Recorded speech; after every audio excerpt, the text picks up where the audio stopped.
Hi friends, இன்றைக்கி June 10 திங்கக்கிழமை. பாகியலட்சுமி சீரியலில் என்ன நடக்க போகுதுன்றதை பற்றி பார்த்துடலாம். ஈஸ்வரி பாட்டி சாப்பிடாம இருந்து மயக்கம் போட்டு விழுந்துடுறாங்க. அவங்கள கொண்டு வந்து ஹாஸ்பிட்டலில் அட்மிட் பண்ணியிருக்காங்க இல்லையா. இப்போ பார்த்தீங்கன்னா பாக்யா, தாத்தா, அப்புறம் எழில், செழியன் எல்லாருமே ரொம்ப டென்ஷனாக இருக்காங்க.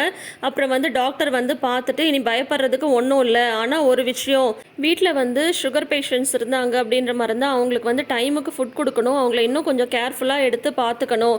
இந்த மாதிரி அவங்க சாப்பிடாம இருந்திருக்காங்க, அதை கூட கவனிக்காமல் இருந்திருக்கீங்க அப்படின்ற மாதிரி டாக்டர் சொல்லிட்டு போகிறாங்க.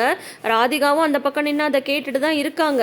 அப்புறம் இங்கே பார்த்தீங்கன்னா கோபி இல்லை, இனிமேல் கரெக்டாக பார்த்துக்கிறேன் டாக்டர் அப்படின்ற மாதிரி சொல்கிறாங்க. ஆனால் ஈஸ்வரி பாட்டிக்கு இன்னும் மயக்கம் தெரியல, ட்ரிப்ஸ் ஓடிட்டு தான் இருக்குது. அப்போ பார்த்தீங்கன்னா தாத்தா ரொம்ப ஃபீல் பண்ணிட்டுருக்காரு. இந்த மாதிரி பாக்யாட்ட சொல்கிறாங்க, ஈஸ்வரி குணமானதும் நான் வீட்டுக்கு கூட்டிகிட்டு போயிடலாமா அப்படின்ற மாதிரி சொல்கிறாங்க. ஆனால் கோபி பிடிவாதமாக சொல்கிறாரு, இல்லைப்பா இந்த நிலமையில நான் அம்மாவை அனுப்புனேன்னா அப்புறம் எனக்கு ஒரு மாதிரி கில்ட்டினஸ்ஸாகவே இருக்கும். இந்த மாதிரி என்னால் தான் அம்மா மயக்கம் போட்டு விழுந்துட்டாங்க அப்படின்னு சொல்லிட்டு, அதனால் கண்டிப்பாக நான் அம்மாவை எங்கள் வீட்டுக்கு தான் நான் கூட்டிகிட்டு போகிறேன். அம்மாவை இனிமேல் நான் ரொம்ப கேர்ஃபுல்லாக பார்த்துக்கிறேன், என்னை நம்புங்க அப்படின்ற மாதிரி சொல்கிறாங்க. உடனே தாத்தா எனக்கு யாருனால பேரலிசிஸ் வந்துச்சு, உன்னால தானே, இப்போ உங்கள் அம்மாவையும் படுக்க வச்சுட்டு உன்னை பெற்றுட்டு நாங்கள் நிம்மதியாகவே இல்லாமல் இருக்கோம், இப்போயாவது அவளை விடு, அவளை நான் இப்பயே கூட்டிகிட்டு போயிடுறேன் அப்படின்ற மாதிரி தாத்தா சொல்கிறாங்க. ஆனால் கோபி இல்லை, நான் கண்டிப்பாக அம்மாவை அனுப்ப மாட்டேன், நான் நல்லா பார்த்துக்கிறேன், என்னை நம்புங்க ப்ளீஸ்ப்பா அப்படின்ற மாதிரி ரொம்ப கெஞ்சறாரு. என்னம்மா இவனும் சந்தோஷமாக இருக்க மாட்டேன்றான், அடுத்தவங்களையும் நிம்மதியாக இருக்க விட மாட்டேன்றான்ற மாதிரி பாக்யாட்ட சொல்லிட்டு இருக்காங்க.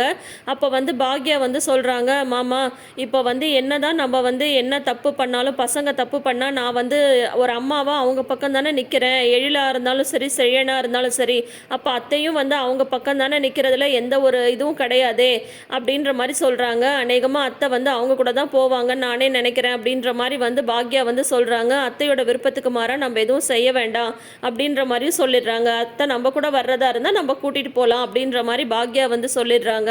அப்புறம் பார்த்தீங்கன்னா விடிய விடிய பாக்யா தூங்காமல் பாட்டியை கவனிச்சுக்கிறாங்க. வெளியிலேருந்து கோபி அதை பார்த்துட்டு தான் இருக்காரு.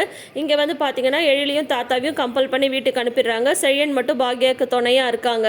அடுத்தது பார்த்தீங்கன்னா அடுத்த நாள் காலையில் கண் முழிச்சதும், சாரிம்மா என்னால் தான் உங்களுக்கு இந்த மாதிரி ஆயிடுச்சு, நான் இன்னும் உங்களை கொஞ்சம் கேர்ஃபுல்லாக பார்த்துட்டு இருந்திருக்கணும் அப்படின்ற மாதிரி கோபி சொல்கிறாங்க.